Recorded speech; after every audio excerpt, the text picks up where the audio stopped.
Bismillahirrahmanirrahim. Bismillahirrahmanirrahim. Alhamdulillahirabbil alamin.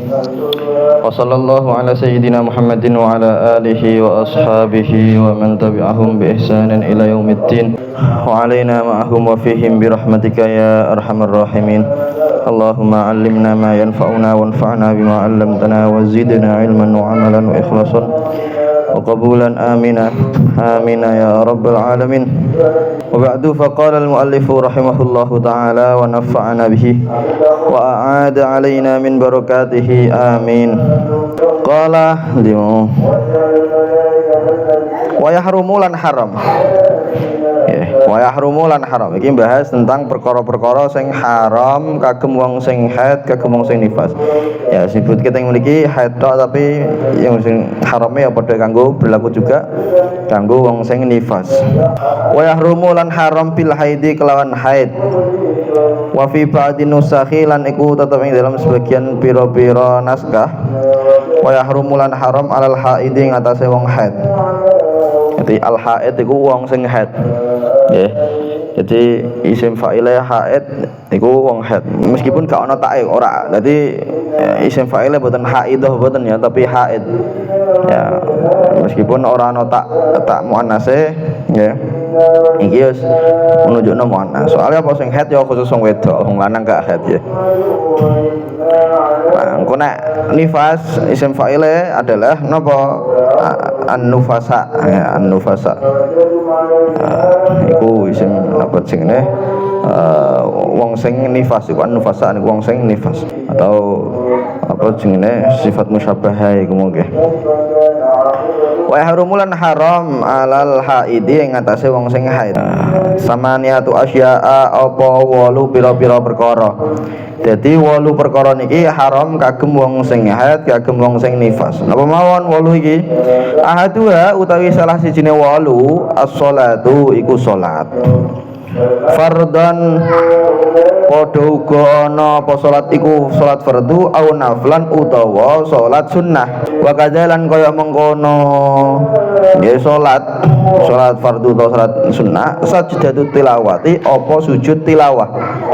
Wa syukri lan sujud syukur. Nggih. Terus nggih nomor 1 dari 8 perkara yang haram bagi orang haid dan orang nifas itu adalah salat. Baik salate salat fardu ya, fardu ain atau fardu kifayah. Fardu ain contohnya salat 5 waktu ya, atau fardu kifayah contohnya apa? Fardu kifayah salat apa sing fardu kifayah? Salat jenazah utawa salat sunnah, salat duha contohnya, salat raweh, salat witir. Iku wong sing haid wong sing nifas haram nglakoni salat iku mau. Begitu pula sujud tilawah. Ya, sujud tilawah. Sampean lagi maca Quran terus bariku nemu ayat sajdah. Ya, ayat sing disunahno sujud ning kono kuwi. Maka nggih disunahno sujud. Iki jenenge sajdatut tilawah. Nggih. Lah wong sing haid wong sing nifas ya haram nglakoni sujud tilawah. Kemudian wasyukri sujud syukur. Sujud yang itu sebagai bentuk syukur karena untuk nikmat atau karena diadono sangka bala. Nggih, niku sujud syukur. Iki ya padha haram bagi orang yang haid, orang yang nifas. Jadi salat iku mau haram bagi orang haid, bagi orang nifas. Nggih. Dan salat sing ditinggalno iku mau ora wajib diqodho. Nah, ora wajib diqodho. Niki diantara kemurahane syariat Islam.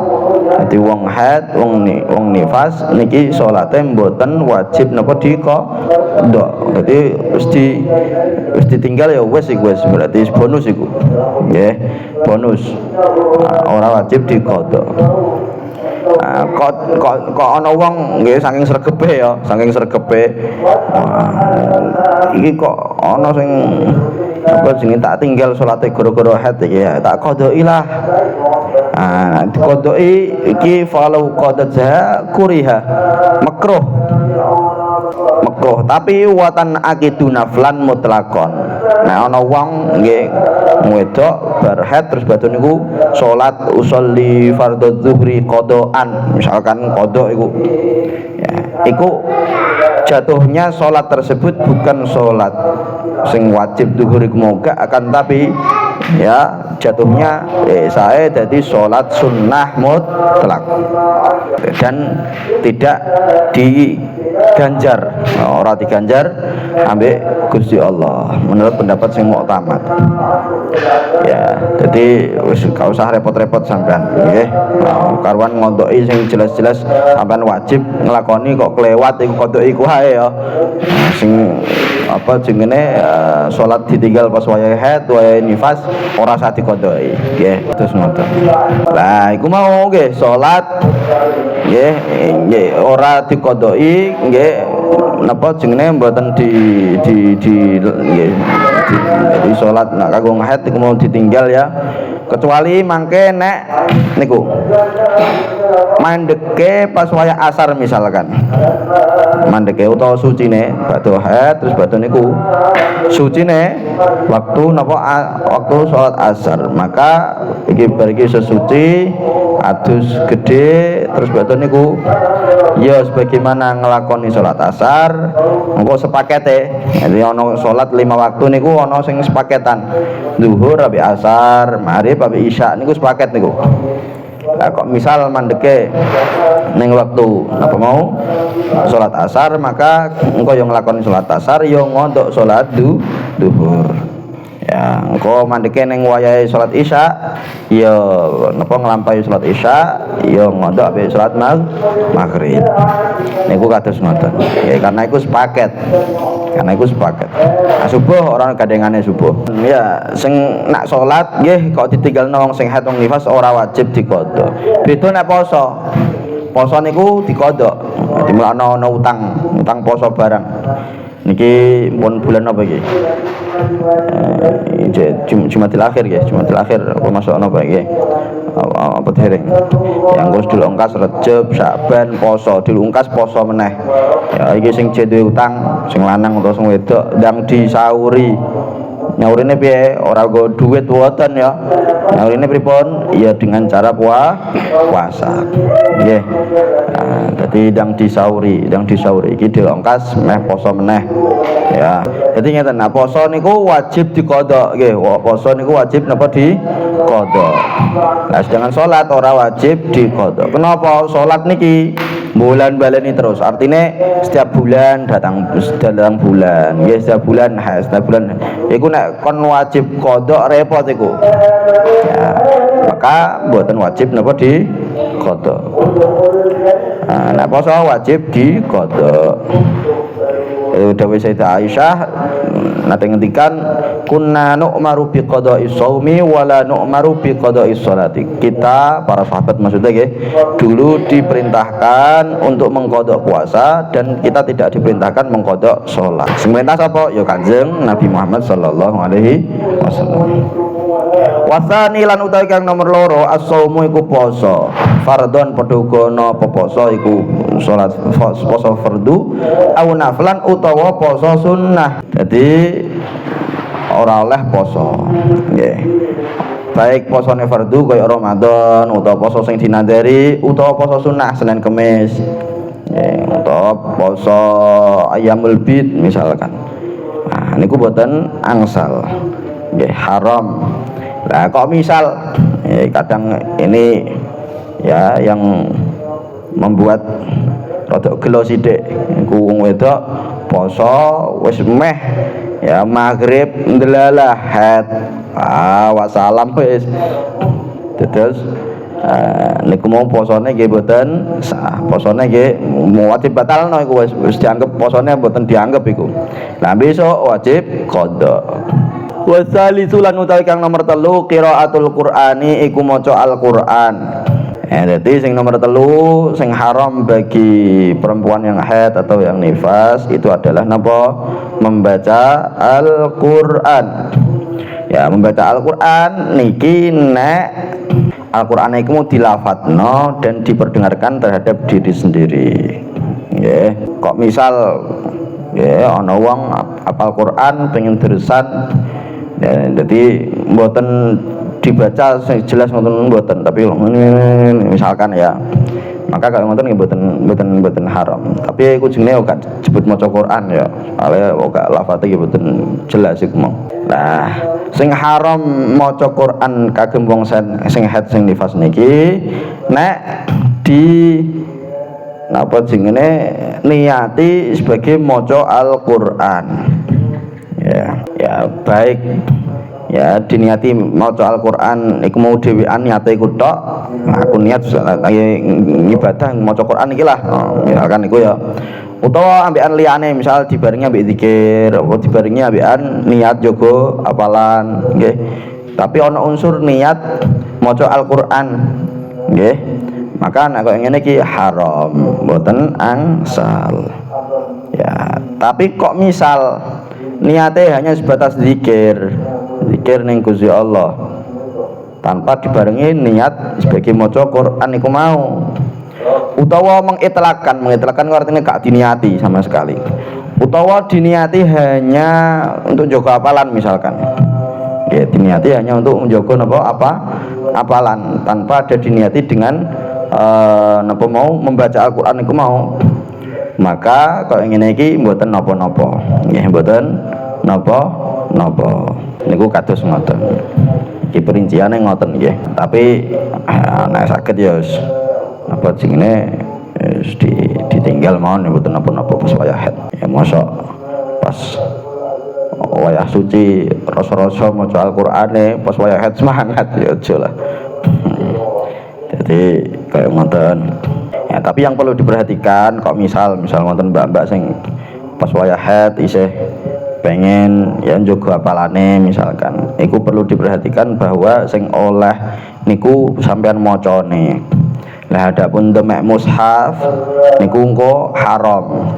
Ya demek mushaf niku haram. Ya artine ya demek mushaf ya nggawa mushaf ya iku haram. Ya kecuali nek diniati kecuali nek ana tafsirane dan diniati nggawa tafsirane utawa misal terjemah iku mau. Ya, iku kados ngoten. Ya, perlu diperhatikan. Jadi beda antara maca Quran, nggawa mushaf, terus demek mushaf iku beda perkara niku. Kemudian warabi'u lan utawi kang nomor 4 masul mushafi iku demek mushaf, wa huwa lan utawi mushaf ismun iku jeneng lil maktubi maring perkara kang ditulis min kalamillahi saking dawuh Allah taala bainad dafataini kang ing dalem antarane dua sampul. Ya mushaf niku lho. Jadi demek mushaf niku mboten angsal kagem wong sing haid, kagem wong sing nifas. Begitu pula nanti ya jelaske juga kanggo wong sing gak duwe wudu niki mboten angsal. Tapi nek maca Quran kanggo wong sing gak duwe wudu tok nggih, sing hadas asghar maka iku gak apa-apa nek maca Quran ya. Tapi nek demek Quran utawa go Quran wong sing gak duwe wudu mboten angsal juga. Ya wong sing haid, wong nifas juga mboten angsal. Lah iki mau masul mushaf. Terus nggih iki para kiai dok biyen kathah sing jelasno. Quran niku ana tafsiran Al-Qur'an jenenge tafsir Jalalain ingkang nulis Al-Imam As-Suyuti, Al-Imam Al-Mahalli. Al-Imam Al-Mahalli dari juz 5 juz 16 sampai akhir. Terus batu niku Fatihah. Terus Imam Suyuti dari Baqarah ke setengah Al-Quran juz 15. Niku tafsir Jalalain jenenge. Nah, para ulama ngendikan bahwa nek dihitung tafsir Jalalain, ya jadi tafsir Jalalain niku nafsiri Al-Qur'an nggih. Nah, iku nek dihitung huruf tafsir atau nggih lafadz tafsir, kalimat tafsiran ambikan kalimat Al-Qur'an atau huruf Al-Qur'an nggih iku luwih akeh kalimat dan huruf tafsiran Jalalain niku. Tapi katanya sithik tok. Ya, katanya sithik tok. Maka kok misal ana wong ora duwe wudu nggawa tafsir Jalalain. Nggawa nggih. Nggawa tafsir Jalalain. Maka iku ora apa-apa. Tapi kok begitu wong iki nggih ngaji buka terus batur niku ambek maknani tangane nyentuh ana ayat-ayat Al-Qur'an yang kono kuwi. Nah, maka iki jatuh ke dosa yang lain yaiku napa demek mushaf. Paham nggih? Demek mushaf niku dosa ning kono kuwi. Nggih, nek nggo mushafe mboten napa-napa. Tapi demek mushafe, jadi demek mushaf iku nggih, nek ana ayat Al-Qur'an, tulisan ayat Al-Qur'an iku mau didemek nggih. Nah, iku ya demek mushaf iku jenenge. Nah, iku mau jadi ngoten. Lafadze atau kalimah tafsir Jalalain itu lebih banyak daripada kalimah atau lafadze Al-Qur'an ya, atau huruf Al-Qur'an luwih akeh daripada itu. Tapi punjulane sithik ora akeh. Maka nggih kok misal ana tafsir Jalalain sing kados cetakan-cetakan sakniki yaiku tafsir Jalalain sing ning tengahe niku wonten mushaf secara sempurna. Artinya kaya mushaf biasa ning tengahe terus baru tafsir Jalalain ning pinggir-pinggir. Nggih, terus Jalalain ning pinggir-pinggir utawa ning atase utawa ning isore. Maka berarti Qur'ane ning kene iki dobel. Qur'an sing ning tengah iku mau nggih sing iso diwaca langsung kaya Qur'an kok biasane iku. Terus baru Qur'an sing ana ning jero tafsir Jalalain sing ning pinggir-pinggir iku. Nah, Qur'ane dobel berarti napa iki tafsirane jauh lebih sedikit daripada Qur'ane. Soalnya Qur'ane loro iku mau dobel. Maka bagaimana nggawa iki mau kanggo wong sing hadas cilik atau hadas gede, wong sing haid atau nifas, maka hukumnya apa? Haram apa boleh? Haram. Ya, paham nggih? Wa hamluhu lan nggawa mushaf. Iki ya wis jelasno. Illa idza khafat nalikane kejaba nalikane kuwatir alihi ngatasé mushaf. Jadi gawa mushaf niki nggih mboten angsal kagem wong sing haid, wong sing nifas, mboten angsal. Ya kecuali nek kuwatir terhadap mushaf tersebut, misalkan kelem ya, atau misalkan kobong, atau misalkan kena najis, atau misalkan ya jatuh terhadap orang kafir misalkan. Nah, atau nak pas waya tiba ngoten niku. Ya di napa jenenge nggih terjatuh di tempat yang tidak selayaknya kagem mushaf niku. Maka ini boleh ya di napa jenenge sing tiba ning koyo ngoten udah gak ono ibarat iki. Jadi jatuh terhadap orang kafir, jatuh terhadap orang kafir. Sing tiba iku mau nggih iku perlu golek ibarat meneh iku.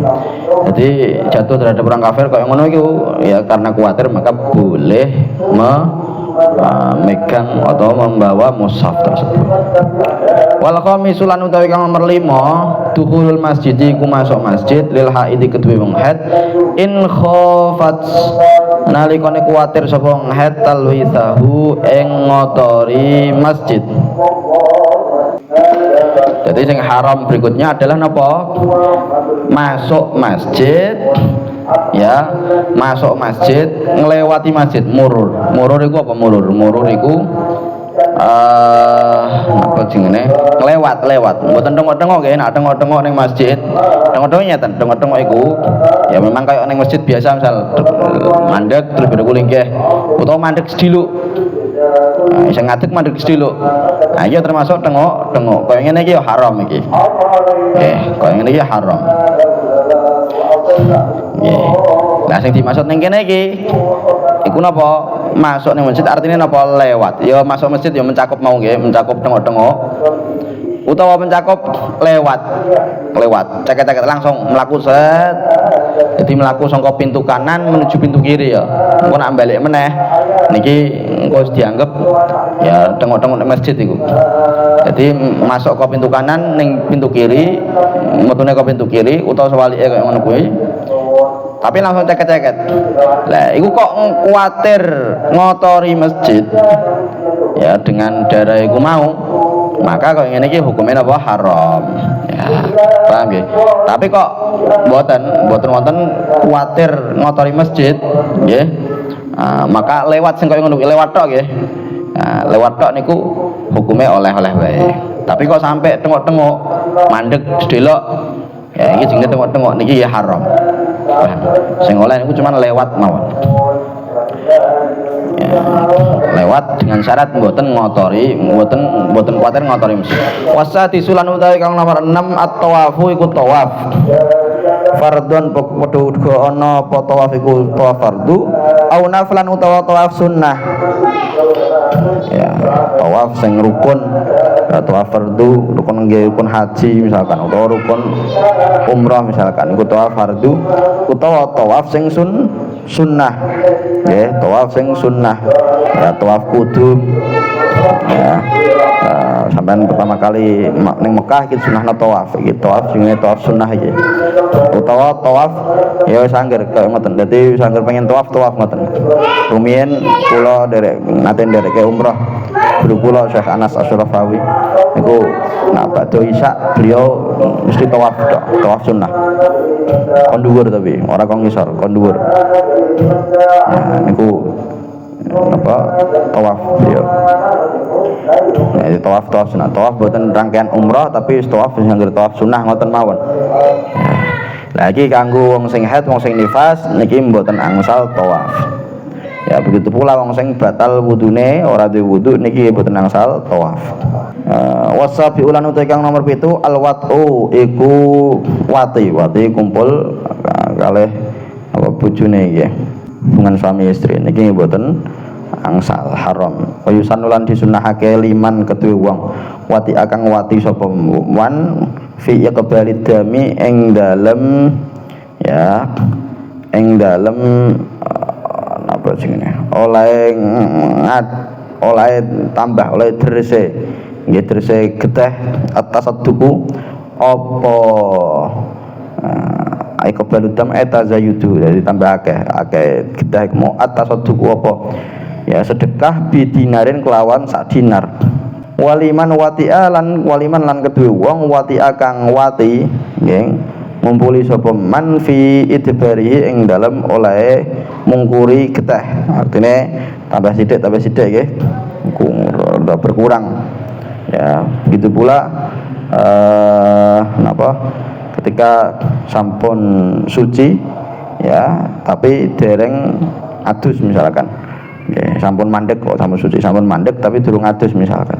Ya, apa sunahna apa at-tasadduqu apa sedekah binis dinarin kelawan separo dinar.